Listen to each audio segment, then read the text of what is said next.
नदीम रज़ा का सलाम। गंडापुर ने 26वीं आईनी तरमीम की मंजूरी के ख़िलाफ़ मुल्कीर एहतजाजी तहरीक का ऐलान कर दिया है। और एमक्यूएम के ख्वाजा इजारुल हसन जो हैं वो किन चक्रों में लगे हुए थे, किन कोशिशों में थे और उसके पीछे क्या महरक़ात थे, और फिर वो आईनी तरमीम के बाद अब ये नए चीफ़ जस्टिस कौन बन रहे हैं, क्या कोई जूनियर आएगा या सीनियर, और फिर उसके बाद क्या इस्तीफ़े भी आएंगे या नहीं, यह मामला उसी तरह चलता रहेगा।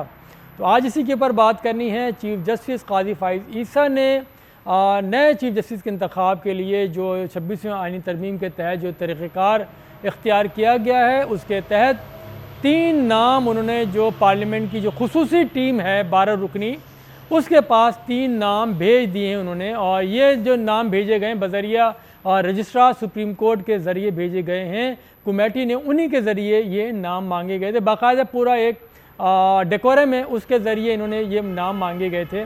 और चीफ़ जस्टिस पाकिस्तान यानी कि ऐसे में अब चीज़ पाकिस्तान अभी जो काज़ी फ़ाइज़ ईसा साहब है वो चैम्बर वर्क पर चले गए हैं और वहीं से भी फिर वो फ़ैसले लिखेंगे। और इसके साथ साथ जो फिर सीनियर तरीन जो जज हैं मंसूर अली शाह, उनको कमरा अदालत 1 में उनको मुंतकिल कर दिया गया है। कि जैसा कि आपके सबके इल्म में है कि 25 तारीख़ को यानी इस माह की 25 अक्टूबर को चीफ़ जस्टिस काज़ी फ़ाइज़ ईसा की रिटायरमेंट है। उसके बाद जो सूरत होनी है उसकी अभी से तैयारियां शुरू कर दी गई हैं।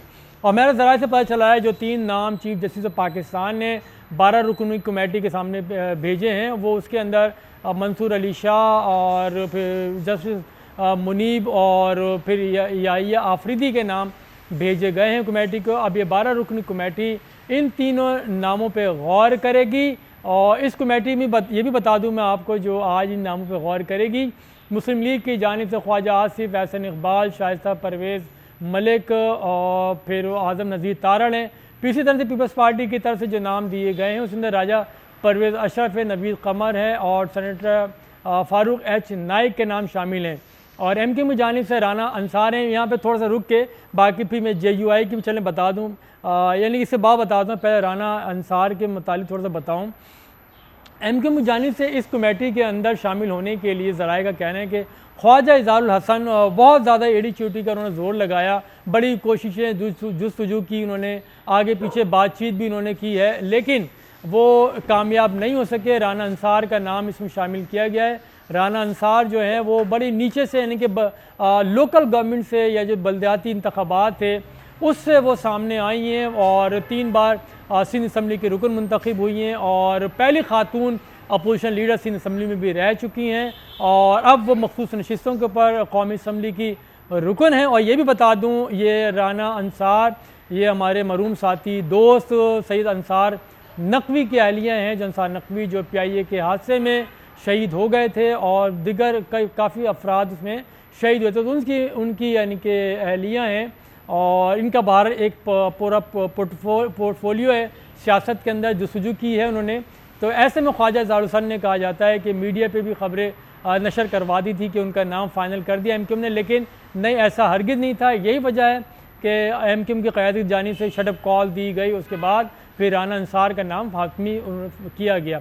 अब मैं यहाँ से जोड़ूँ आपको जमीयत उलमा इस्लाम जो इस कमेटी में शामिल है, कामरा मुर्तज़ा हैं। अच्छा, फिर इसके साथ तहरीक इंसाफ की बैरिस्टर गौर साहबजादा हामिद रज़ा और सेनेटर अली ज़फ़र के नाम थे, लेकिन उसके बाद ये रात को अचानक फिर ये गायब हो गया। उसके बाद कहा कि वो इसका हिस्सा नहीं है। तो बहर ये सूरत हाल थी। ऐसे में मैं आप अब एक और चीज़ से जोड़ दूँ कि अगर जिस तरह से जो सुप्रीम कोर्ट में नए चीफ़ जस्टिस का ऐलान होता है, अगर खुदा न खास्ता अगर कोई जूनियर अगर आ जाते हैं तो क्या जो सीनियर जजेज़ हैं वो इस्तीफ़े देंगे?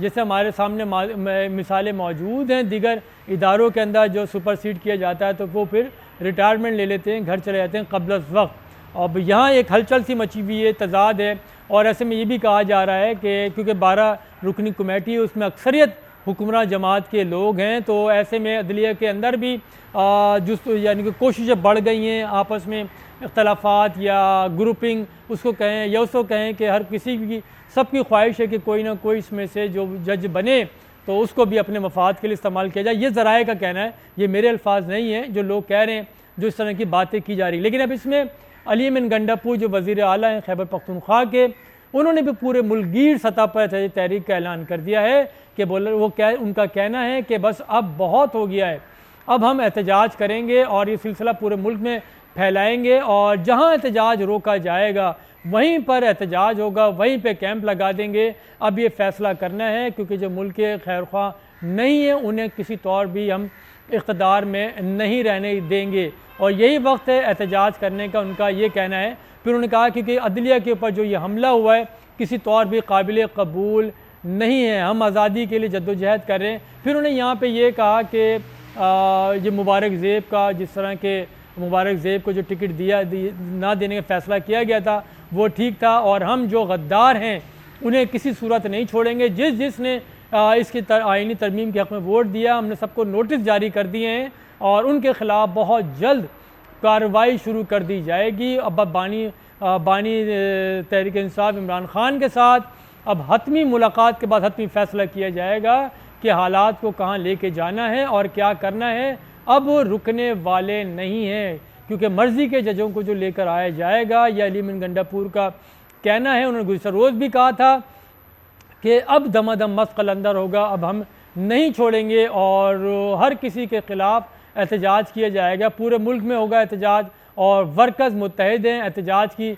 वो अली अमीन गंडापुर कहते हैं कि वो ख़ुद ही उसकी क़यादत करेंगे।